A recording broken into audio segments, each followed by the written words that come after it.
여러분, 이런 계산 해본 적 있으신가요? 월급 200만 원으로 10년 동안 매달 100만 원씩 모으면 1억 2천만 원. 이 숫자 보고 절망감이 확 오지 않으셨나요? 아, 평생 이렇게 모아서는 절대 부자 못 되겠구나. 그런데 잠깐, 성공한 사람들 중에 이렇게 단순하게 돈 모아서 부자가 된 사람 단 한 명도 없습니다. 그럼 왜 어떤 사람은 가난에서 벗어나고 어떤 사람은 평생 그 굴레에 갇혀 살까요?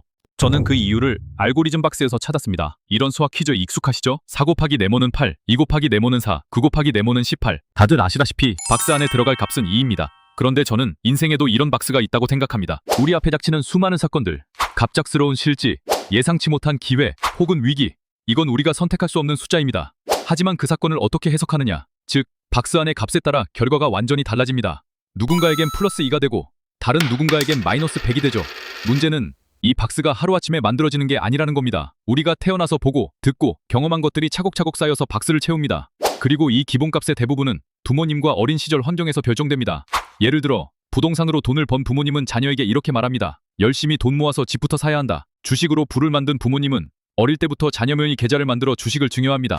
반대로 평생 월세만 살며 대출은 위험하다라고 믿는 부모님 밑에서 자란 아이는 아무리 기회가 와도 시작조차 하지 못하게 됩니다. 저도 그랬습니다. 저희 부모님은 평생 월세만 사셨고 대출은 무조건 위험하다고 믿으셨습니다. 지금 돌아보면 집을 살 여력도 있었고 구매할 수 있는 기회도 여러 번 있었는데도 주변에 그런 선택을 한 사람이 단 한 명도 없었기 때문에 아예 고려조차 하지 않았던 거죠. 우리는 보고 배우지 못한 건 선택지에 올리지조차 못합니다. 이게 바로 가난의 무서운 점입니다. 생각해보면 참 지독한 게 가난은 모르는 사람에게 옮지 않습니다. 가장 사랑하는 사람에게 조용히 전염됩니다. 그리고 한번 전염되면 의식적으로 끊어내지 않으면 세대를 건너뛰어 계속 이어집니다. 그렇다면 어떻게 해야 이 전염병을 끊을 수 있을까요?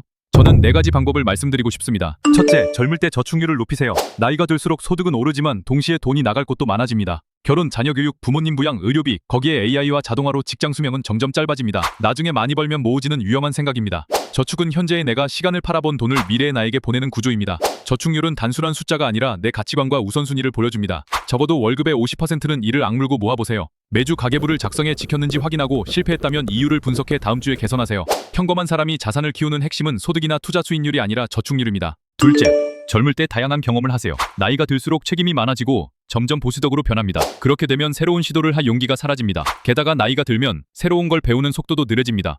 부동산으로 부자가 된 부모는 부동산만, 주식으로 부자가 된 부모는 주식만 권합니다. 하지만 세상은 빠르게 변하고 한 분야에만 매달리면 새로운 기회를 놓칩니다. 매년 새해 계획에 올해 한 번도 해보지 않은 투자 부업 1개를 넣어보세요. 하루 1시간은 무조건 공부와 실전에 투자하세요. 주식, 부동산, 코인, 창업, 무엇이든 소액으로라도 직접 해보는 것이 핵심입니다. 경험이 쌓이면 두려움이 기회 감각으로 바뀝니다. 세상은 해본 자에게는 놀이터이지만 모르는 자에게는 지옥입니다. 셋째, 부모로부터 정신적 독립을 하세요. 여기서 말하는 독립은 집을 나오는 것이 아니라 생각의 주도권을 갖는 것입니다.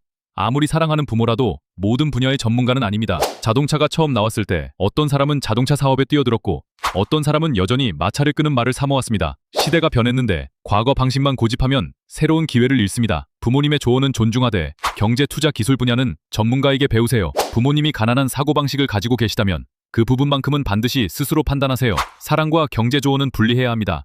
약은 약사에게, 병은 의사에게, 사랑한다고 부모님에게 진료를 받을 수는 없습니다. 넷째, 현재를 미래 방정식에 대입하지 마세요. 현재 상황을 그대로 미래에 대입하면 시도 자체를 포기하게 됩니다. 월급 200만 원에 100만 원씩 저축해도 10년 뒤 겨우 1억 2천? 그럼 무슨 의미야? 이렇게 계산해버리면 새로운 시도와 도전을 멈추게 됩니다. 세상은 선형적으로 변하지 않습니다. 오히려 3, 4년간 정체하다가 한 번의 기회로 수십 배 성장하는 계단식 변화를 합니다. 성공한 사람 중에 연 5%씩 꾸준히 불려서 부자가 된 사람은 거의 없습니다. 배우는 데 쓰는 1시간은 당장은 알바비보다 적게 벌지만 장기적으로는 수백 배로 돌아옵니다. 기회가 오면 잡을 준비를 하고 시도와 실험을 멈추지 마세요. 낙관론자는 돈을 벌고 비관론자는 명성을 얻습니다. 돈을 벌고 싶다면 낙관론자가 되세요. 여러분, 가난은 단순히 돈이 없는 상태가 아닙니다. 세상을 바라보는 방식이 굳어버린 상태입니다. 그리고 그 방식은 자녀에게, 다음 세대에게 고스란히 전해집니다. 하지만 오늘 당신이 바꾸면 이야기는 달라집니다. 가난은 전염병이지만 당신이 막을 수 있는 유일한 전염병입니다. 지금 그 박스를 새로 채우세요. 오늘이 바로 그 첫날입니다. 이 영상이 도움이 되셨다면 좋아요와 구독, 그리고 당신의 고민을 댓글로 공유해주세요.